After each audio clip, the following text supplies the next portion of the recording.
Good morning and happy Tuesday. How can you prepare for your teaching demonstration?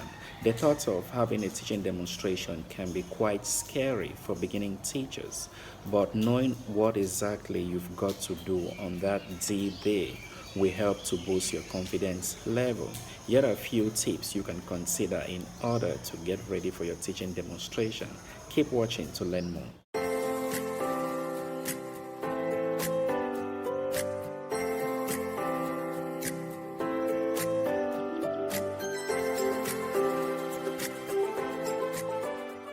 Welcome back. If you're just tuning in, this is Dango's Diary. And if you haven't subscribed to my YouTube channel, please do so. I equally say welcome to new subscribers, and for all my returning subscribers, thanks for the love which you've been showing. The first point you have to bear in mind when preparing for a teaching demonstration is for you to know exactly what is expected. Get in contact with your recruiter. Ask about certain information like how long would they want you to have a teaching demonstration. Here you're looking at duration. Is it 30 minutes, 45 minutes, an hour? It's good for you to know this information. And equally ask about choice of topics. Are there specific topics that they might want you to cover, or you are at will to prepare for a topic that you think you can handle?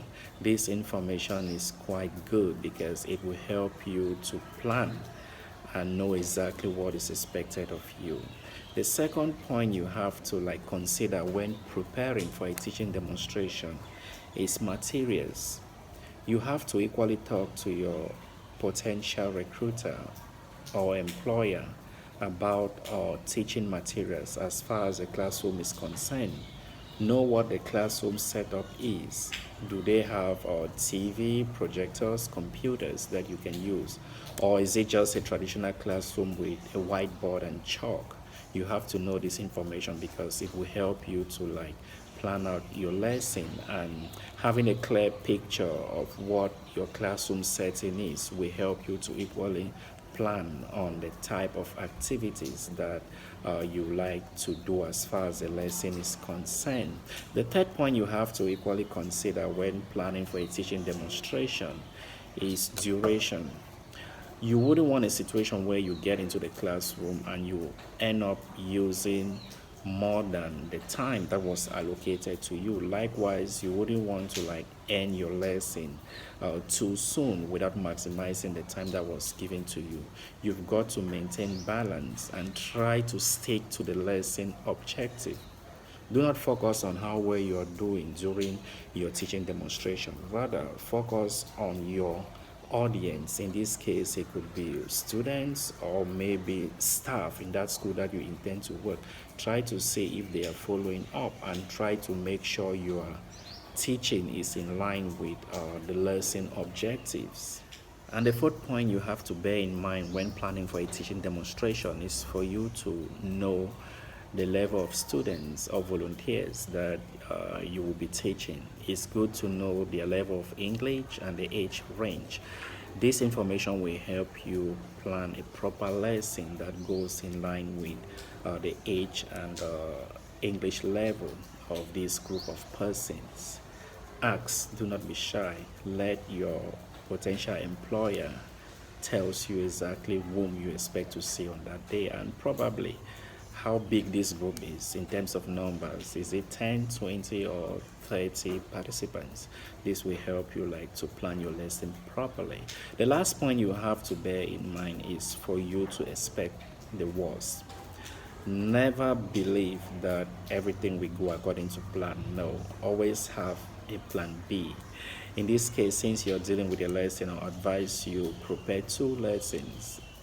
This is because if something goes wrong, you can quickly turn to the second lesson. I always do this. I personally, when I went out for teaching demonstration, I plan a lesson that requires me to make use of classroom technology because this is an era of technology, right? And the most employers will want to see if you're quite good with computers. Therefore, plan a lesson that requires you to use classroom technology. But then also have a lesson that doesn't require much use of technology. In case you get to the school, let's say there is blackout or internet is not working, the computer is malfunctioning, then you may want to dive into that second lesson of yours that requires very little, perhaps just a marker or chalk and a whiteboard. Always plan for the worst. And before I end this video, I want you to equally understand that you shouldn't stress too much about teaching demonstration, because how well your teaching demonstration turns out hugely depends on you and the recruiter as well. There are things that the recruiter has to do to ensure that your teaching demonstration is successful. For example, they need to look for a conducive environment that you can use for the demonstration. They equally have to provide the necessary resources that you need to do your teaching demonstration. But if they fail to do this, then it's normal that things might not go well. Again, you shouldn't bother. It's a two-way thing.